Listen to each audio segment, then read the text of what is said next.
let me say one thing that is probably going to piss a lot of people off. After years of trading, indicators, strategies, models, market profiles, algorithms, I realized price only does one thing. It moves between imbalances and equilibrium. And once you truly understand where that imbalance is, you don't need 15 indicators, you don't need a complicated strategy, you don't even need multiple setups. You need one box. In this video, I'm going to break down the only supply and demand framework that I personally use, how I define it, and most importantly, what I wait for as confirmation before I ever touch the buy or sell button. And if you stay until the end, you'll understand why most traders mark zones that look right but have zero real order flow behind them. So if you find value, make sure to smash that like button, but also make sure to hit that subscribe button. I have over 1,500 videos on this channel teaching you on how to trade for completely free. And then also, if you haven't already, make sure to join the free Discord that I have, where I live trade, send out setups, and answer any questions that you guys have about trading. That link will be down in the description, but let's hop into it. Now, I want to start off with why most people fail with supply and demand. And here's the problem. Everyone knows what supply and demand is. Almost nobody understands how it actually forms. Most traders are taught this. If there's a big green candle on the move up, you mark the bottom. If there's a big red candle down, you mark the top and wait for price to come back. That's not supply and demand. That's visual pattern recognition, not auction theory. Real supply and demand comes from unresolved institutional activity, areas where price moves faster than the market could fairly transact. And when price leaves an area too quickly, it leaves behind unfinished business. And that unfinished business is the entire reason the market comes back. Now, here's the core concept. The one box strategy is simple in structure but deep in logic. Instead of drawing multiple zones, ranges, and levels, I focus on one single area of interest, the origin of displacement. That's it. The box is defined by where price went from balanced to imbalanced, not the entire range, not the wick, not the high or low. Just the last area where both buyers and sellers were active before one side lost control. And that box represents liquidity being absorbed, orders being stacked, and failed auction process. This is where institutions entered, not where retail reacted. And here is the checklist. If an area doesn't meet all of these, I ignore it. 1, there needs to be compression before expansion. And I'm going to be plotting these zones, that way you guys know exactly what to look for. But again, there needs to be compression before expansion. Price must show tight, overlapping candles before the move, and that tells me that price or the market was in equilibrium. If there's no compression, then there's no box. 2, there needs to be displacement. I want to see an aggressive expansion away from the area, meaning large candles, minimum pullbacks, and I want to see clear structure broken. And that is critical. Displacement tells me one side was forced to reprice. And then 3rd, inefficiency.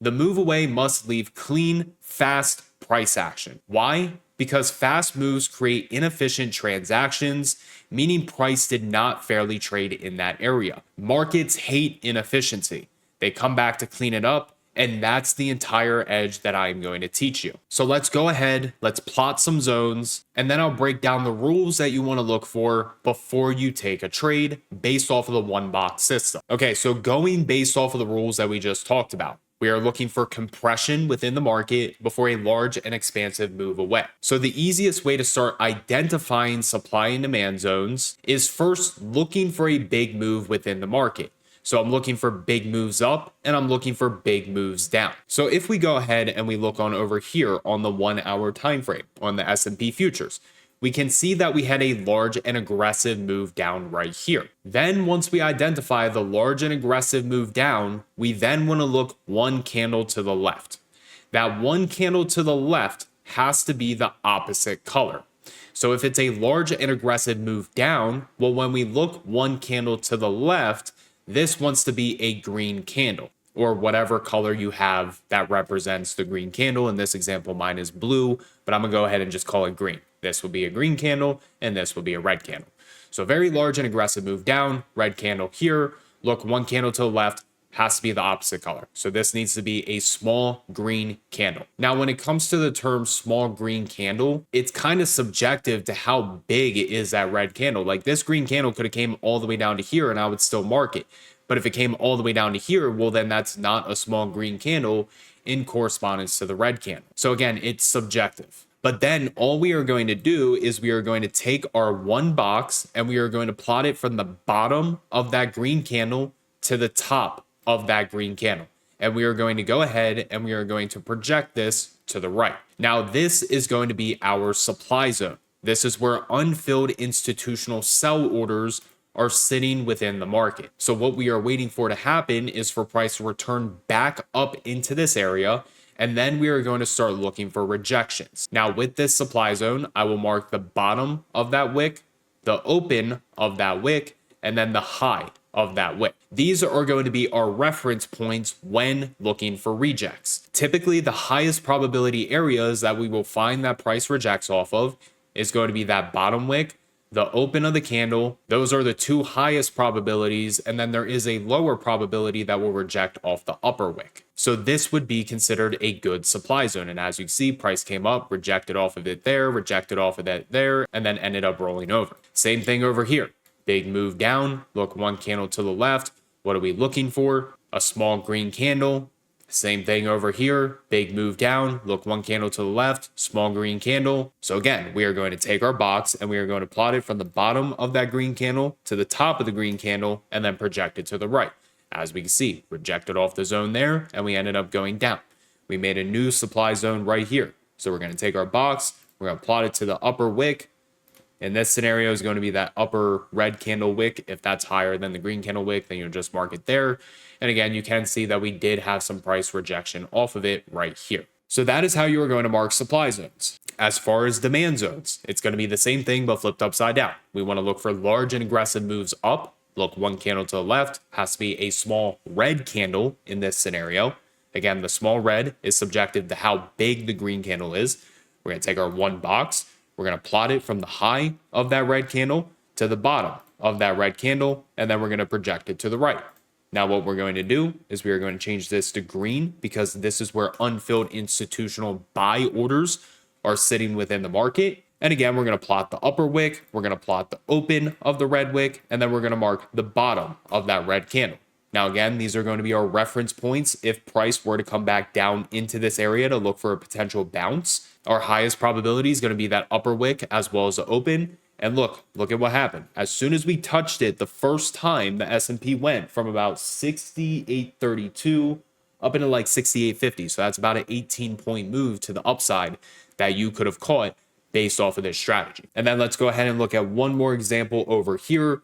Big move up, small red candle to the left. What do? Take our one box. We're going to plot it from the upper wick to the bottom wick, and then we're going to project it to the right. And as you can see, we had some price action off of this level in the pre-market session. So that is how you are going to plot these zones. Now, here's one thing that you want to keep in mind when price approaches the zone, because this is where most traders get smoked. Price returns to the box and they blindly enter. And what happens 9 times out of 10 if you blindly enter?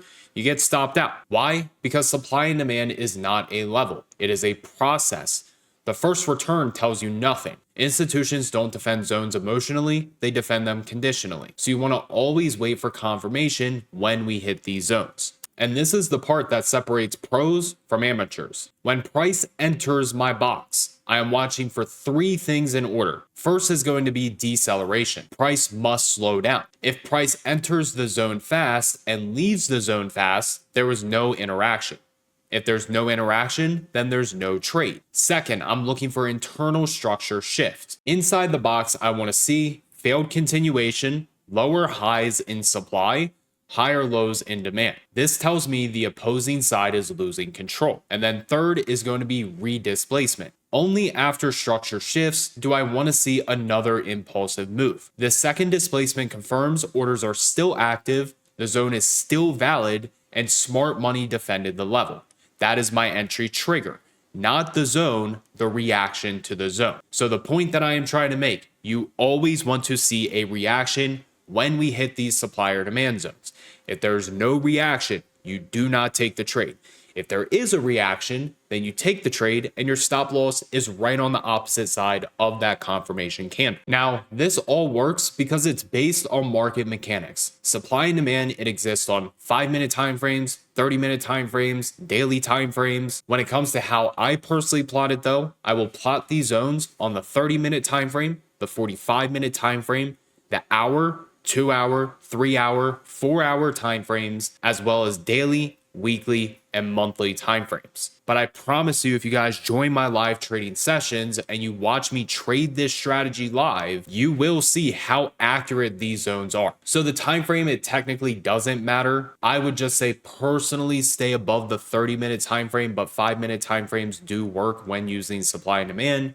What really matters though is the behavior to the zone. So if you understand imbalance, inefficiency, and confirmation, you're trading logic and not patterns. Now, the reason why I will trade this strategy forever, the markets evolve, indicators fail, strategies stop working, and I've been trading for 8 years and I've had strategies that just do not work anymore. But auction dynamics will never change. There will always be buyers, there will always be sellers, and moments where one side is forced to reprice. As long as institutions need liquidity, supply and demand will exist. That's why I don't need multiple strategies. I need one box and patience to wait for confirmation. So if you want to go deeper into how I mark these zones live, how I pair this with order flow, and how I manage risk around the box, make sure you're subscribed. Make sure you tap into my live trading sessions. I go live for Asia, and I also go live every single morning, 15 minutes before New York market open, because this is the foundation of everything that I trade. But if you guys did find value in today's video, make sure to smash that like button, as well as clicking that subscribe and that bell icon. It would mean the absolute world to me. Everybody have an amazing rest of your day. I'll see you guys in the next video.